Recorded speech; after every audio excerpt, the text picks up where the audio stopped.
Nights on bikes, you can hear them coming. We say we ride by the grace of God, in God we trust. And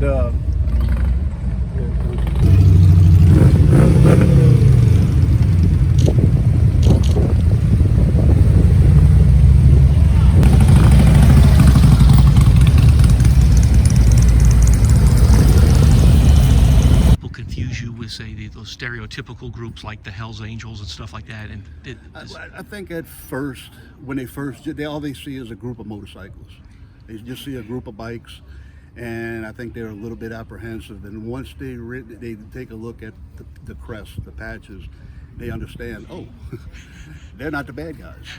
No, we're not. We'll sit there and pray with you. We'll talk to you. We'll pull over and change the flat tire on the side of the road for you. We're service. if you look around, there's a lot of us that might even look like Hell's Angels. They have the big beards and the long hair, but that's just the way that they look.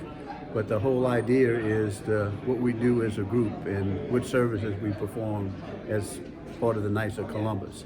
And this is just a different arm of the Knights of Columbus. I tell you how it is. A lot of people, yes, they get intrigued by bikes and bikers and whatever. But the greatest feeling is when you see a little kid come up. I have a habit when I see little kids come up, they're always looking at you with a big smile on their face. So I usually try to find a pin or something on my vest to take off and give it to them. That just lights up their face. You'll be able to spot us right away by the cross on the back of our vest and the emblem of our order, which is the same as this emblem on the back of our vest, showing that we are Knights of Columbus. We're a Christian organization.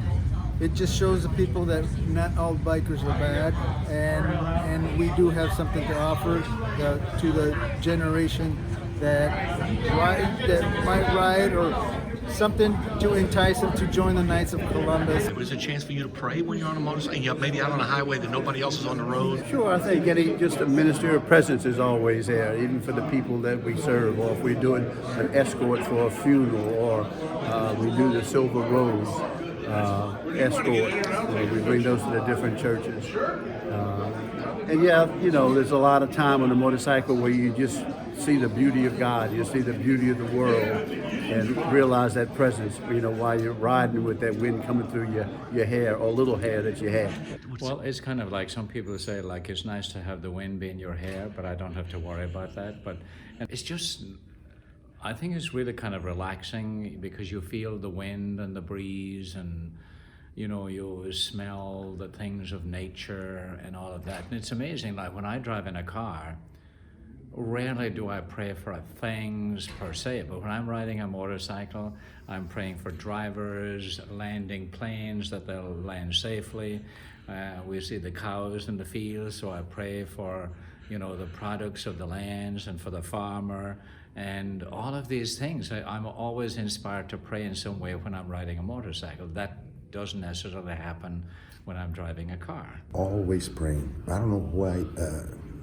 It clears your mind, makes you feel good when you're out, you feel good when you're riding, and we're always saying, me personally, I thought, maybe just I did it because I just had a habit praying all the time for one thing or another, but a lot of the other Brother Knights have told me every time they're riding, they're also praying. So it's pretty neat to hear that also from our other Brother Knights. What prompted you to make that long of a trip? God. Louisiana is pretty flat, as you know. We don't have too many hills. It's kind of tough bringing a motorcycle up Monkey Hill in Audubon Park. But the one thing that we do have is the scenery here, and we do have the bayous, and it's the turns where you're not just going straight when you're making those turns and leaning over and leaning back. In our particular group from the Knights on Bikes in the Amarillo, the Diocese of Amarillo, we like once a month we try to make a trip to another church in our diocese so they can see who the Knights on Bikes are, and maybe even get some recruits into the Knights of Columbus, and then in the future, if they do like to ride bikes, join the Knights on Bikes. Trying to get men more back into the church, more acclimated into the faith, and we thought, as the Pope talks about, Pope Francis, going out to the margins.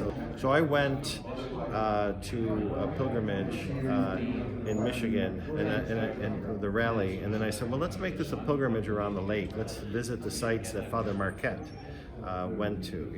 We stopped in Green Bay. There's a religious component to this, like pilgrimage, the medieval pilgrimage.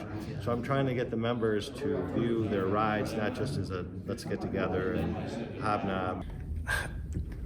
It's a discipleship. It means a lot to me because you're spreading the word to bring people closer to Christ, and I think that's just the greatest thing. Because little by little, each one of us can get together and change this world for the better.